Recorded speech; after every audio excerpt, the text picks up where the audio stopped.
May all beings be happy. May all beings be healthy. May all beings be free from harm. May all beings love life. May all beings awaken. Welcome to another Cuke Audio podcast. I'm DC, Poobah of Cuke Audio and Cuke Archives, doing our bit to help preserve the legacy of Shunryu, Suzuki, and those whose paths cross his, and anything else that comes to mind. I pray that you and yours are safe and comfortable, free from economic hardship, and able to get out and do whatever it is you want within the limitations of the universal precept of do as little harm as possible. So today I'm going to be talking to you about Bob Watkins. I'm going to read from his interview. I'm looking at the page on Cuke.com for him. So I want to start off toward the end. Bob was a co-founder of Hokkyoji in Arroyo Seco above Taos with Kobun Chino. And he died on December 8th, 2016. December 10th, 2016, just learned from Vanya Palmers that Bob Watkins died on the 8th. He was a dear friend from the first practice period at Tassajara, whom I've been visiting in Taos since the late 60s. Have stayed in touch with him. More links to follow today. So listen to this.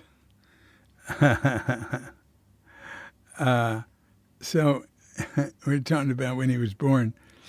In July 2003, I thought Bob told me he'd be 70 next month, which would make his birthday August 1933. But his brief, sweeping Zen bio says he was born February 30th, 1934. I think that may be a joke he pulled, because, of course, there is no February 30th. That's pretty funny. Bob had a certain he liked to be anonymous somewhat. Bob's Buddhist name, Kotoku Bunryu, high virtue, rising culture. And that's from the winter 1976 Hoto newsletter on the list of new monks. All right, so listen, I'm going to read. Hey, look, here's On Bob Watkins by DC. Let me see what I say there. It says, Bob Watkins was Tassajara's first work leader at the first practice period and for months before. He was a decade older than most of us, had been involved in the movie business on the logistics end. He said one task he had for a while was to bring Frank Sinatra a fifth of vodka every morning. Now, I'm going to make a comment on that here. Frank Sinatra was famous for some particular type of whiskey, maybe Black Label, I think. I mean, it was like he was like their emissary to the world. He was one of these Hollywood people that made his constant drinking a part of his, his shtick. But he lived a pretty long time, and he still sang great. But anyway, I think Bob told me he was bringing him a fifth of vodka. So maybe this is before his famed Black Label or whatever it was. Now, actually, they had, I can't remember which type of booze, but they had a special, in fact, I think they still have a special Frank Sinatra blend or something. So anyway, to continue, with import earnings from a trip to and from Mexico via sailboat, he had bought a truck and fitted it with a camper that was his and his wife Sandy's snug home, Lost the sailboat, though, because his partner was so happy with their earnings that he made another run that Bob begged him not to do and got caught. So there went the sailboat. There went his friend in jail.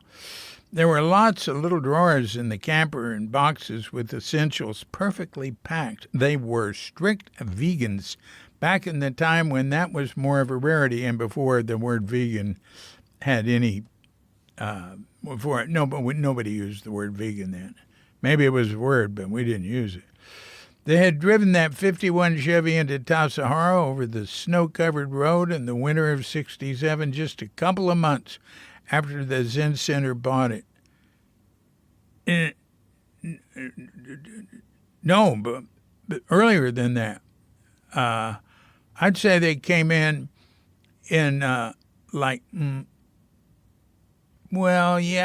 a couple of months. They came in maybe at the end of February. Yeah, I was going down there on work weeks, on work weekends. And I don't remember when I did that, but when I went down to stay, which was like at the very beginning of March, he was there, he and Sandy, his wife. Bob was very tall, had a big old red beard, and pretty soon after getting there, he shaved his head. Some of us, when we started living there, I don't remember anybody before living there. When we started living there, we started shaving our heads, the guys. And Suzuki Roshi liked that. When Tatsugami came in 1970 to do the spring practice period, came from Eiji Monastery, all the guys had shaved heads. Because, Suzuki didn't make this big difference between monks and lay people, but Tatsugami just said only monks shave their heads. You shouldn't be shaving your head unless you're an ordained monk. So we stopped, and then we had short hair. Didn't matter. So in the lower parts, all right, so they're driving in now. In the lower parts, it was raining. So he came in, it was snowing on top of the mountain. They came down. I remember he said, it was slippery and in far worse condition than at any other time in our history with it. And that's true. Watkins said on their way in, he kept sliding on purpose into the side of the mountain to avoid sliding off the side. He remembered when I came to stay in March and when Bob Halpern first came walking in with a heavy backpack on a trail from the coast. No, that's not true. Bob didn't come in. Actually, and I didn't come in late March. I came in early March. Well, I know more now than I did when I wrote this because I'm, writing about it. They got this book, Tassajara Stories, coming out, and I've been working on this stuff for years. So I'm a little more sure about my guesses now. But Bob said, no, I did not walk in from the coast. He remembered falling there. Now I got to make a mental note now, or I got to write somewhere to go back and correct that. And let me tell you, there's 1,000 things like that on Cuke.com. He remembered fondly my culinary skills. That's true. I came down there and started cooking. There were, like a dozen of us or something. And so I'd been living with Lori Palmer, who, was macrobiotic. And I got into cooking, man. I was starting to make the lunches. And, other people were doing other things. And Bob and Sandy were wild about what I was doing. And that was great. I can't remember what, making interesting casseroles and things, but I had been living with Loring, who was macrobiotic, so I was pretty much vegan too. So we got along fine. Although I wasn't strict like him. I mean, something else was there. I did it. So it says there were only about a dozen of us, and then I got into testing what I learned at Lori Palmer's and was making weird conglomerations of gruel and casseroles and bread. And Bob and Sandy Watkins were the most appreciative of those experiments. Sandy had a green thumb, and so from the first was in the garden, which she worked on preparing for the spring and through the summer.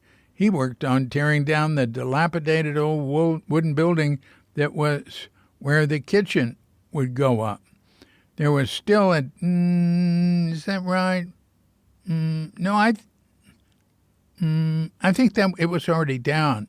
Like I said, I know more now than I did 10 years ago or whenever I wrote this. I think it was already down when he got there. Anyway, he was working on a lot of stuff. There was still a deck when I moved there, and I'd sleep on it under the night sky in the cold until it, too, was demolished. I missed that stargazing deck as soon as it was gone. Boy, isn't that true? I mean, there's one thing about Tassajara. It's got this incredible sky, but it's got this really steep walls in the valley it's in. And so, where can you look up at the sky? There's not many places you can lie down and look up at the sky. You can do it down in the pools at the baths. But anyway, after that, he dug footings to pour the foundation for the new stone structure. He said, "We were digging, and I was down in that ditch with a pick, and here comes Suzuki Roshi." And I said, "Gee, I waited all this time to meet a real Zen master, and I can't think of a thing to ask or anything." I was totally blanked out. I wasn't embarrassed or confused. In fact, I was surprised. It was like somebody reached up and turned off the lights. There just wasn't anything to say. And he laughed and went on. Yeah, that's when they first met. Watkins remembered how Suzuki and Katagiri would sometimes wear white gloves when they worked. That's common in Japan. Reminded him of Mickey Mouse. One of Suzuki's one-liners, he said, that I really applied a lot in my life was, "Just do it." Just do it was like this little island in my stream. Sandy and I came out of high desert where we'd been isolated for a couple of years. And I see a kid on the streets one day, and this is years later, right, with a T-shirt that said, "Just do it," and it blew my mind. He assumed that had come from Suzuki saying, "Just do it." What was it? It was shoes, Nike, huh? Another one was little by little. He used it like it's how things happen, how you can accomplish something. Little by little, you can do it. Well, Katagiri said that, too. Roshi and I both had a sweet tooth, and sometimes after the last sitting period, he would come to my cabin and sit on this stump by my bed and pull some candy from his sleeve. We would eat candy and talk for about 10 or 20 minutes. Those times were wonderful. Watkins had shaved his head like many of the men in Tassajara at that time. One night after sitting, we were watching the full moon, which was very bright, and he said, "Heads, minds, moons, all shining." At his New Mexico home, Bob told me once, "You remember that Ruthie used to pick yucca flowers and we would eat them in our salads? Some of the leaves had fallen off, and the base of the leaf was kind of frayed. Suzuki Roshi said it would make a great sumi brush, and so I grabbed a handful of them, and he made up some sumi ink, and he did 2 pieces of calligraphy and gave them to me, and one of them is hanging in the other room, and one of them is put away. One of them says, 'Everything is absolutely perfect,' and he signed it and put Tassajara's in Shinji 1967. And years later, I got these things mounted, and the other one was 2 characters that said, 'Pure Wind.' Do you remember how he used to use the word pure a lot? If you get up from Zazen and leave the Zendo in that frame of mind, that's what he called pure action. Without thinking, you just do it. The Nike slogan, if you just do it, it's chic and taza. It's the same attitude that you had in the Zendo, and he used to refer to that as pure practice. I noticed Bill Kwong, Jaksho Roshi, using that teaching.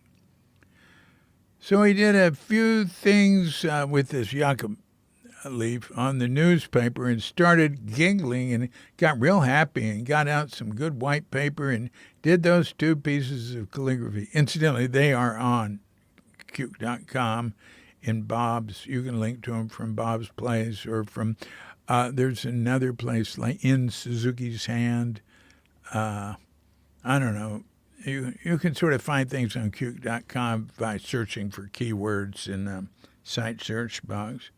And there's drop-down menus and stuff. Anyway, now and he gave those to me, the two calligraphies, and he said, "Now don't tell anybody."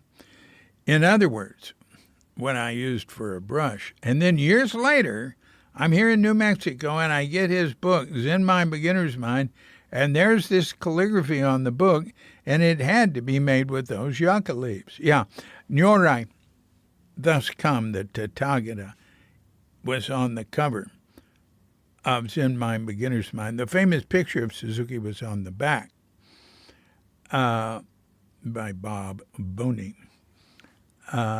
And, yeah, that was a yucca leaf calligraphy.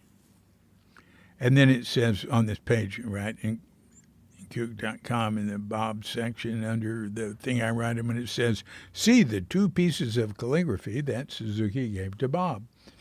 Because, I stayed in touch with Bob, and he would tell me this. And I said, "Well, I want those, get them scanned for me." And he did. That was very nice of him. Thank you, Bob. So now he says, but instantly, everything I am telling you about Bob now is in Tassajara Stories. It's either in the book that's coming out in September or it's in the second volume. Because in the second volume, it's, I visit him and he talks about stuff. So he says, we were working on that wall under the dining room, and a couple of guys were talking about something, and we were down underneath the bridge. And just as they crossed the bridge, one of them said, "Don't make any waves, don't make any waves." And Suzuki Roshi said, "What does that mean?" And I said, "Don't make more of it than it is. Don't excite the situation. Let it be." And he went, "Oh." And he went ahead working, and that evening he used it in a lecture. Bob had been meditating for years, but not with any group or teacher. He had trouble with sitting on the floor, though, due to a knee wound he got in the Korean War, shrapnel. Had a lot of pain, but he stuck with it. He would ask questions in lectures that showed he knew something about Buddhism before he came, but he didn't know the correct pronunciation, which led to some humorous moments in the Zendo. I asked him where he learned about Buddhism and what's his story. Looking back in my time, from my viewpoint now, is that everything is perfect, as Suzuki Roshi said. I spent my first 9 years with my father's mother, who was in her 70s, way back in the woods. In rapid time, there were boarding schools, military, Catholic, etc. Then a few years on the streets in L.A. with my aunt. Then the airborne at 16. Out a few years, then in prison 3 years, where I read everything I could get on Buddhism. I took a pencil and made a dot the size of a dime on the wall of my cell, then sat in front of it until things went away. Tried corpse asana, lying down, but was too much like a trance. Finally, I got hold of a D.T. Suzuki book and saw there was a school of sitting. Then I heard of a place near Big Sur and found Tassajara. That's it. Now, one thing I think immediately, I got hold of a D.T. Suzuki book and saw there was a school of sitting. Boy, D.T. Suzuki did not talk about sitting much. And I just sort of wonder if, it was some other book that mentioned that. But maybe, doesn't matter. Then I heard of a place near Big Sur and found Tassajara. That's it. I love it. If I'd been telling this story, that would have been 30 minutes. I would have told it. So then then I say that prison time was for armed robbery. He was against the guns and didn't use one himself. He tried to make sure no one else did, and no gun was ever used. But one guy had a gun. I don't say that here, but I know it now.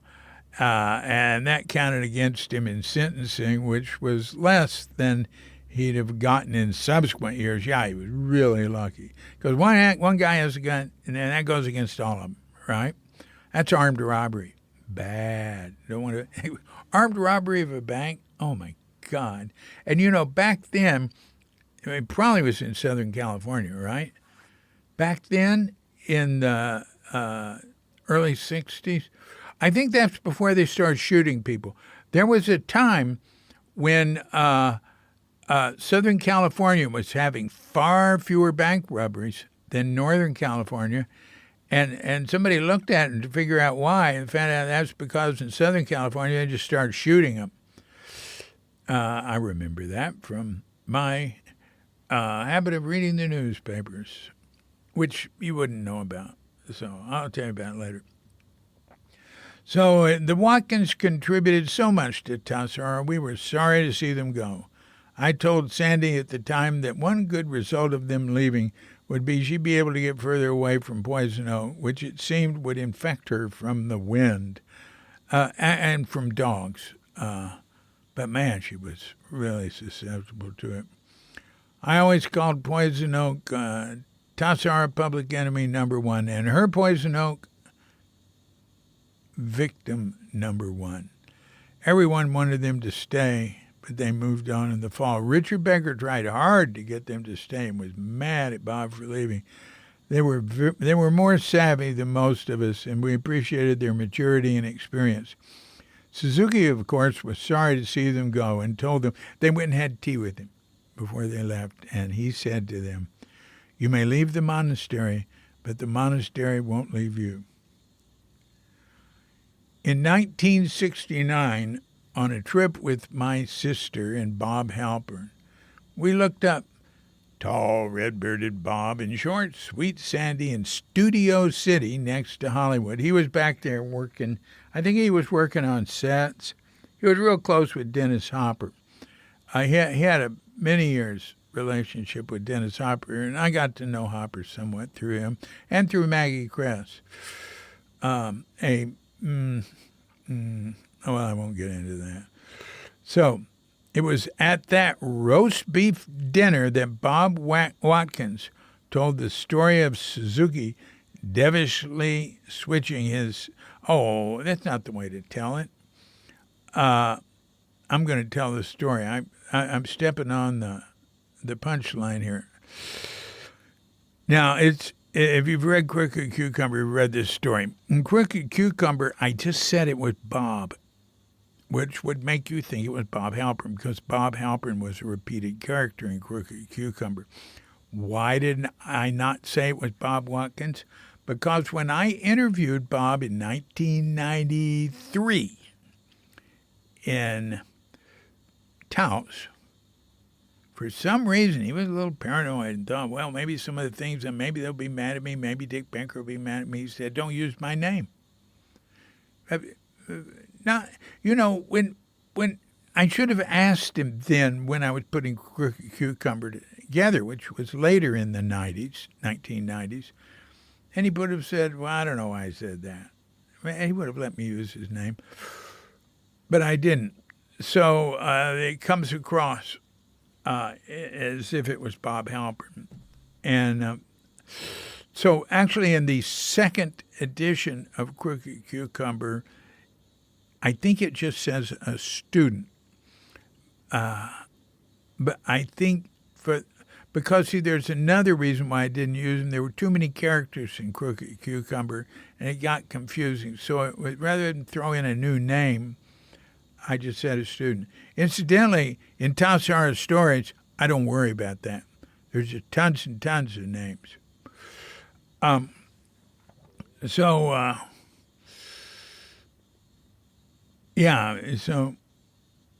Anyway, the story is that the Suzuki I'm just going to tell you this story because I was right there. I was screwing it up. Suzuki and Bob were working on the wall, by the bridge over the small creek by the dining room in the dorm, and Suzuki crushed his finger. I don't know exactly what happened, But Bob drove him to the doctor in Carmel.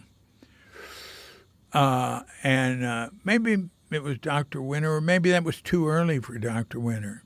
Maybe we didn't have a relationship with Dr. Winter yet, because that was very early. That was like in the spring of 1967. That's before the first practice period.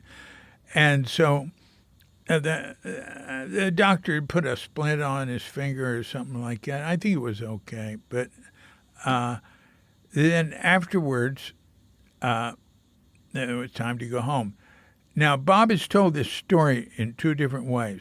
I swear, the first time he told me over this dinner, which was, it says here roast beef, it was either roast beef, maybe it was roast beef, all right. The first time he told it, I swear, he told me they were driving in Seaside. Maybe he'd picked something up. Seaside is a town on the edge of Monterey that's really new and, has a lot of fast food places. And it's near Fort Ord back then had a lot of soldiers and, cheaper housing.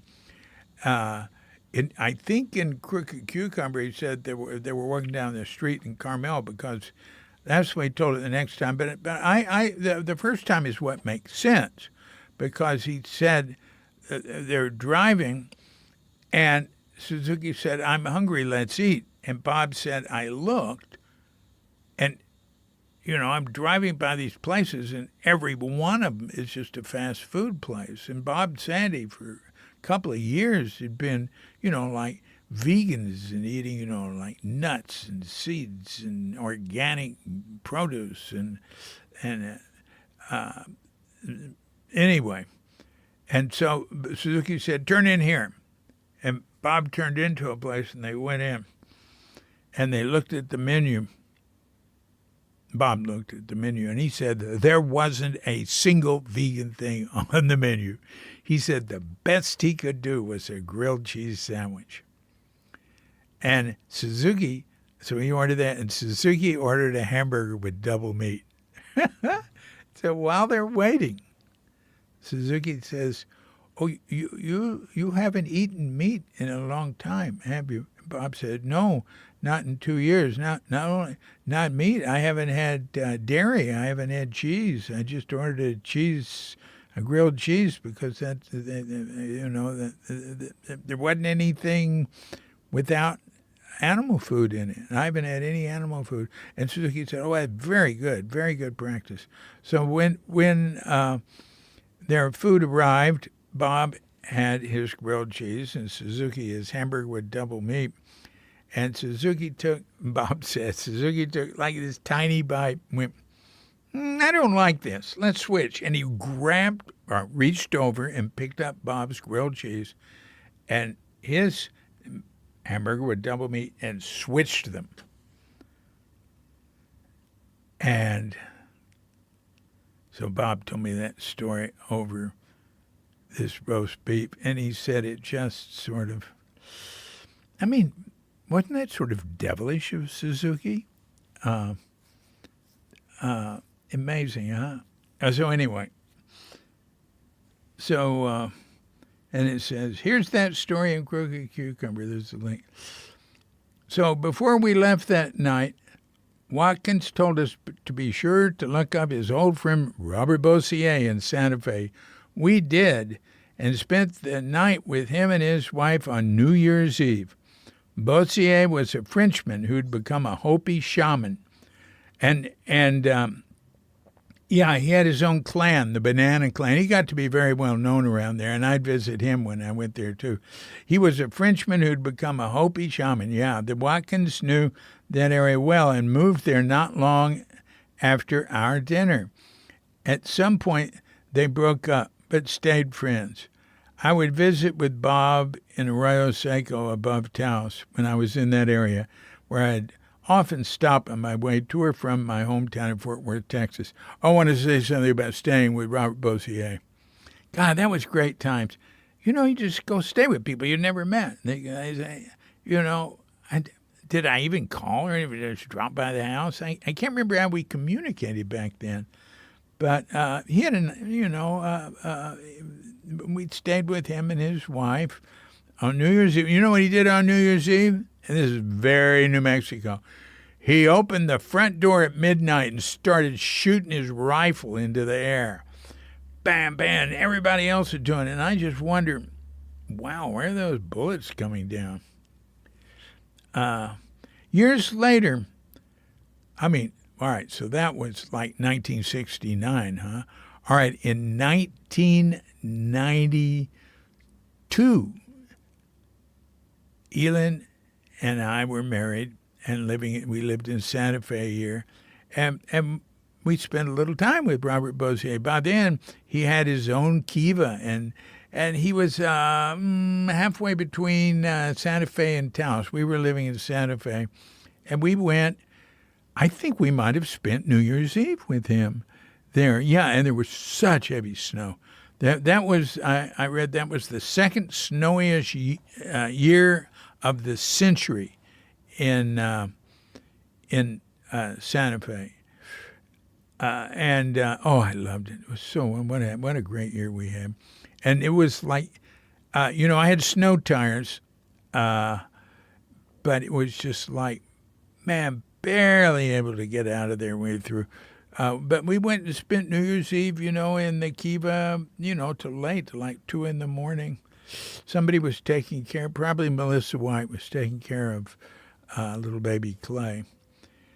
He was 1.5. So a little more about Bob. Bob could often be found working at the Buffalo Dancer, a southwestern Indian and other jewelry, art, etc. Shop, sculpture, paintings, on the plaza in Taos. It seemed he managed it with his close friend and owner, Dwayne Hopper, who founded it in 1972. In recent years, when I've seen Bob, he was living in a trailer on Dwayne's property. We'd talk and smoke a little pot, go to the main house to talk some more and say hi to Dwayne. Bob always treasured his memories of Tassajara and Suzuki and would bring out memorabilia from that time. Bob had a long relationship with Dwayne's brother, Dennis. He talked about driving to New Mexico and back at high speeds to buy art and other wild times. Dennis could be wild crazy. Dwayne and Bob, soft-spoken and calm. Dennis could also be abusive if he was drinking. Let me say, extremely abusive and crazy. Really, I have regrets that I have sat and watched him be abusive and didn't do anything. Because it was just his shtick, and people were so used to it. And he, was famous and important. But if he wasn't drinking, he was this great guy, and everybody loved him. And he was Maggie Kress. I'll probably say that here in what I wrote. Let me see what I wrote before I say anything. I'd seen him be abusive at a party of Maggie Kress's. He told Bob and me to come hang out with him. Well, yeah. Oh, it was awful. But at that party, after being, saying terrible things to this woman, and, but Bob and I had a date to see him the next morning. He told Bob and me to come hang out with him. So I said I'd do it right after he woke up. I said, I'll do it, but only right after you wake up. Because he was drinking all day, every day then. So we woke him up at 10 in the morning. He reached for a beer and opened it while still in bed. We took a walk in the woods, and it was quite nice. But later, after more drinks, he got abusive again, this time with Dwayne, his brother. I told Bob years later that I still felt bad about just sitting and doing nothing when he got that way a few times I was there. Bob said it wouldn't have helped. He said that it would just make things worse. Yeah. He said that Dennis had even more than once gotten drunk and taunted the Hispanic cops in town until they'd come after him, and that he'd drive like a maniac to the Mabel Dodge house in the Taos Pueblo where they couldn't follow him. And if they caught him before he got in the car, He'd keep yelling degrading things at them till they beat him up. But Bob and Maggie and Dwayne and lots of folks loved Ennis and said he could be the sweetest, most sensitive person, a recognized expert on modern art. Bob said he gave everyone the opportunity to be forgiving. Wow. Bob was ordained by Kobun Chino, and his home in Arroyo Seco above Taos became the group's temple, Hokkyoji. I went there for zazen as recently as 2013. Wow, that's right before I came here to Bali. Bob gave Kobun a great deal of financial support through the years, even though he didn't have a lot to spare. Steve Jobs had been sitting at the Los Altos Sindo and had taken on Kobun as a teacher. He gave Kobun a place to live on his estate. Kobun brought him to Tassajara one day. I don't think Jobs ever practiced there. No, I know a lot about that now. Anyway, I write about that in Tassajara Stories, the third book. That's in later. There's a section called Later and Afterwards. So it might even end up being a fourth book. Who knows? Bob said he once called Steve Jobs asking for some financial help for Kobun, and that Jobs said he'd only give Kobun money if he came back to live there. Yeah, if he could have his live-in guru, then he'd help him. Steve Jobs, well, never mind. Bob asked Kobun why hadn't he ever asked Jobs for money, and Kobun said it had never occurred to him. That's Kobun, huh? Bob, Kobun, and I walked to the site for a home for Kobun in the pine woods above the Arroyo Seco Sindo. I wonder if it ever got beyond the foundation we admired. I think not. Bob told me Kobun gave everyone the medicine they required. It was person-specific. You had to be careful not to take another person's. The teaching for me was to hang with Kobun and Suzuki. Bob had a fall earlier in the year, whatever year I was writing this. Maybe the year he died. Yeah, that year he died. What was that, 2016? It seemed to be declining some. During treatment, it was discovered he had liver cancer. He was still up and about well into November. He died at 3 p.m. on the 8th of December. Buddha's Enlightenment Day in our tradition, surrounded by friends. 15 minutes before he died, Vanya Palmers, and Bob's mate of many years, Sandy, recited the Makahanya Sutra. Dwayne was there, and his son Dylan, other close friends, and the family dog. In the evening, there was a service at Hokkyoji dedicated to Bob, the co-founder. Bob was always giving to a gentle soul, wise and kind. Last contact we had was in October of this year. This is 2016, when he had that Suzuki calligraphy scanned by a friend and sent to me. Oh, my God, that recently. Oh, my God. We had some... Wow. It says we had some good back and forth, but not a word of complaint for him. Oh, yeah, well, he was not doing well, but not a word of complaint. He didn't like to make a big deal of himself. The present priest at Hokkyoji said that Bob wanted to die well, and he did. Darn, can't visit him anymore. Thanks, Bob. Well, I think that's enough. We've gone 40 minutes, and that's just something I wrote on Bob when he died. And I tell you, that pretty much covers what I've got on him. And like I said, everything that was back at Tassajara or in those times is in Tassajara Stories, either the book coming out in September or the next one. Because he always had such great stories. And there's stories, I didn't get down on, but I think I remembered most of it.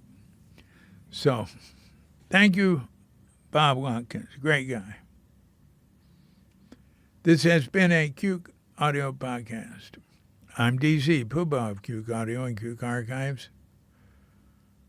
coming to you from Sleepy Sonora with Doggett Bandita, Feline Manis, and Dear Lovely Katrinka. And we're wishing you and yours and all of us a grand awakening.